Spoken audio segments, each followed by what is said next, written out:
সে অনেক কাল আগের কথা। এক গায়ের এক ছোট্ট কুঁড়ে ঘরে বাস করত দুই ছোট্ট বোন, মিনা আর হিনা। তিন কুলে তাদের কেউ ছিল না। খেয়ে না খেয়ে কোনো রকমে তাদের দিন কেটে যেত। একদিন সকালবেলা রিনা কাজে যাওয়ার জন্য বের হওয়ার সময় তার বোনকে ডেকে বলল, বোন রে, কোথায় গেলি? একবার এদিকে আয় তো। তখন মিনা এসে বলল, হ্যাঁ দিদি বলো, ডাকছিলে আমায় তুমি? আমি তো একটু পড়াশোনা করছিলাম গো দিদি। এই কথা শুনে রিনা বলে, ওরে আমার লক্ষ্মী বোনটা রে, আচ্ছা তুই পড়াশোনা কর, আমি একটু নদীর ঘাটে যাই, গিয়ে দেখি সেখানে কোনো মাছ পাই কিনা। তুই কিন্তু খেয়ে নিস মনে করে, কেমন? তখন মিনা বলল, আচ্ছা দিদি, তুইও কিন্তু তাড়াতাড়ি চলে আসিস। এরপর রিনা হাঁটতে হাঁটতে নদীর পাড়ের উদ্দেশ্যে রওনা হলো। পথে তার মিনতি কাকিমার সাথে দেখা হয়ে যায়।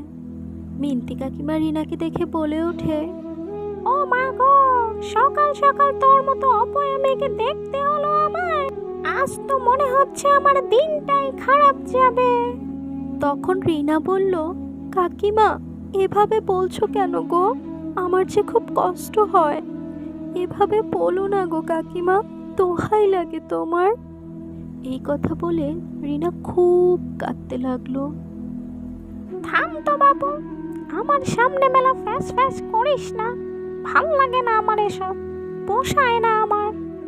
এই কথা বলে মিনতি কাকিমা চলে গেল। এরপর রিনা দুঃখী দুঃখী মনে আবার নদীর ঘাটের উদ্দেশ্যে রওনা হলো।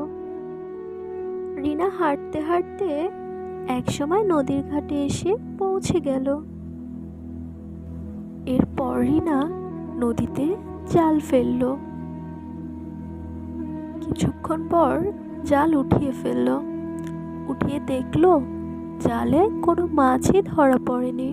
এটা দেখে রিনা খুব কাঁদতে থাকে আর বলতে থাকে, কেন সবসময় আমার সাথে এমন হয়, কেন হয় এমন?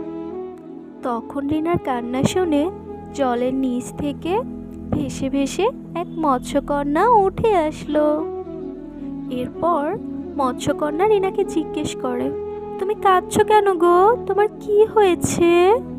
মৎস্যকন্যার কথা শুনে রিনা তার সব দুঃখের কথা মৎস্যকন্যাকে খুলে বলল। রিনার দুঃখের কথা শুনে মৎস্যকন্যার খুব কষ্ট হলো। তখন মৎস্যকন্যা রিনাকে একটি জাদুর বীজ উপহার দিল।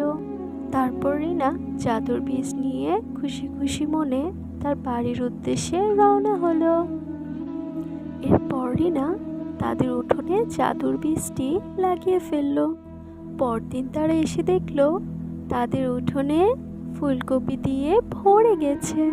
এরপরে তারা ফুলকপিগুলোকে তুলে বাজারে নিয়ে গেল বিক্রি করার জন্য।